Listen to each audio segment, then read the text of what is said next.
Mari kita dengar dan baca terlebih dahulu klaim Muslim berikut ini. Dan nyamar domba, karena kau bukan domba. Domba itu Bani Israel. Yang disebut domba adalah Bani Israel. Yahudi, Romawi dan Yunani disebut serigala. Ayo.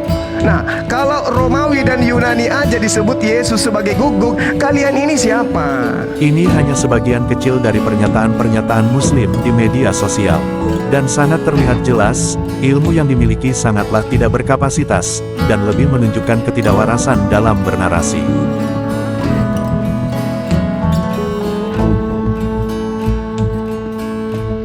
Dalam budaya Yahudi kuno, bangsa-bangsa non-Yahudi sering disebut dengan istilah kasar, anjing. Dalam bahasa Yunani, kuon, artinya anjing liar, najis, tak punya tempat di rumah. Bagi mereka, hanya orang Yahudi yang dianggap manusia sungguhan. Ibrani, Adam, Yunani, Antropos, sedangkan bangsa lain, disebut Goyim, dianggap tidak sederajat. Itu artinya baik bangsa Arab maupun bangsa Indonesia dikategorikan kuon atau anjing. Ketika Yesus berbicara dengan seorang perempuan non-Yahudi, ia menggunakan istilah yang berbeda. Markus 7 ayat 27. Biarkanlah anak-anak kenyang dahulu, sebab tidak patut mengambil roti yang disediakan bagi anak-anak dan melemparkannya kepada anjing. Kata yang dipakai Yesus di sini bukan kuon, melainkan kunarion, bentuk diminutif, yang berarti anjing kecil peliharaan rumah. Dalam bahasa Yunani, bentuk ini mengandung nuansa kasih sayang, bukan penghinaan. Itu seperti berkata, biarlah anak-anak makan dulu, lalu nanti hewan peliharaan dapat bagiannya. Perempuan itu bukan orang Kristen, dan Yesus tidak mendirikan agama Kristen pada saat itu. Ia adalah orang Kanaan, Siro-Fenisia, bangsa non-Yahudi. Markus 7 ayat 26 menyebut, perempuan itu seorang Yunani, berasal dari Siro-Fenisia. Perempuan ini bukan orang Yahudi, tapi ia menangkap makna di balik ucapan Yesus. Ia tidak tersinggung, tidak salah paham, bahkan merespons dengan iman dan kerendahan hati. Benar Tuhan, tetapi anjing yang di bawah meja pun makan remah-remah yang dijatuhkan anak-anak. Markus 7 ayat 28. Yesus memuji iman yang teguh dari perempuan itu dan akhirnya Yesus menyembuhkan anaknya. Jadi Yesus tidak menghina, tapi memuji dan menyatakan bahwa keselamatan Allah terbuka juga untuk bangsa-bangsa lain yang beriman. Jika kita bicara tentang kekristenan, maka harus dipahami bahwa pada saat Yesus berbicara, agama Kristen sebagai lembaga belum lahir. Yang ada hanyalah para murid Yesus yang semuanya orang Yahudi yang kemudian dikenal sebagai Yudeo-Kristen, cabang awal dari iman Yahudi yang percaya kepada Mesias. Artinya, bangsa Yahudi sendiri telah terbelah. Mereka yang menolak Yesus tetap berada dalam Judaisme Rabinik. Sementara mereka yang menerima Yesus mulai membentuk Yudeo-Kristen. Jika harus mengatakan itu ke Kristen, maka salah besar, sebab saat itu Kristen yang ada adalah orang Yahudi, belum ada di luar Yahudi Israel. Maka klaim bahwa Yesus sedang menghina agama Kristen dengan kata anjing adalah absurd dan salah arah. Tidak ada Kristen sebagai bangsa atau entitas pada saat itu, yang ada hanyalah bangsa-bangsa non-Yahudi. Dan saat itu pun kekristenan baru ada di seputaran Yahudi. Justru jika Muslim tetap bersikukuh bahwa istilah itu menghina non-Yahudi, maka tamparan kerasnya justru mengarah ke Muslim sendiri, karena Muslim, termasuk bangsa Arab dan Indonesia, bukan keturunan Yahudi.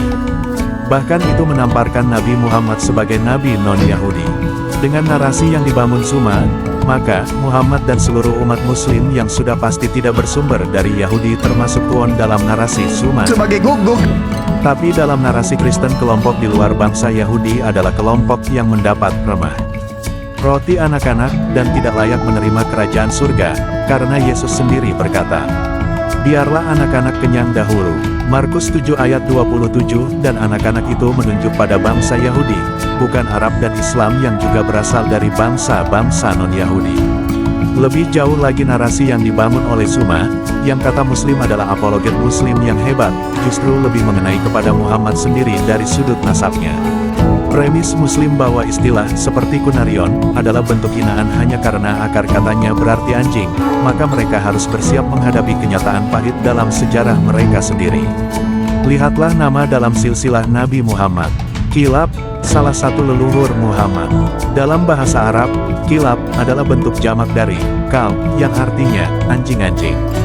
Dengan memakai standar, asal katanya menghina, maka nama kilap jauh lebih kasar daripada kunarion yang Yesus ucapkan, karena kunarion berarti anjing kecil peliharaan rumah lembut. Sementara kilap berarti anjing-anjing liar, jamak dari kal. Suma sedang menertawakan dan mengimani bahwa leluhur junjungannya dan agamanya Suma berasal dari. Penutup singkat, perkataan Yesus bukan tentang agama tetapi tentang bangsa yang mana kabar keselamatan dimulai dari Yahudi. Apologet Muslim dengan kemampuan berlogikanya dalam memahami kosakata, dengan mengartikan bahwa adalah penghinaan berdasarkan etimologi kata, maka Muslim sedang menghina Muhammad sang nabinya sendiri yang adalah keturunan kilap artinya. Dan Suma sedang membongkar kebingungan teologis Muslim sendiri. Dan ini hanya salah satu klaim Muslim yang menunjukkan bahwa umat Muslim bukanlah kaum intelektual. Masih banyak contoh-contoh klaim Muslim terhadap kekristenan seperti 1. Tuhan kok lahir. 2. Allah kok beranak. 3. Buang kata Allah dari Alkitab. 4. Yesus bukan Tuhan, ini buktinya. Seraya menunjukkan ayat-ayat menunjukkan Yesus sebagai manusia. Semua klaim ini akan saya buat bantahannya, dan sekaligus jadi serangan balik untuk menunjukkan memang benar bahwa Muslim polemikus adalah umat tak berakal.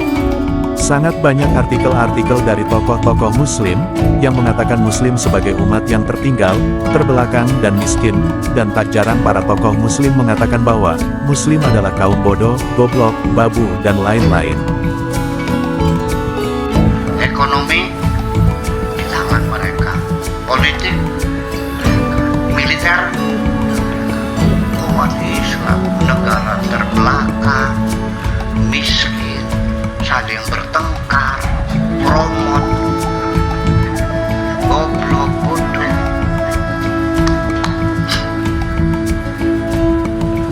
Mereka bisa maju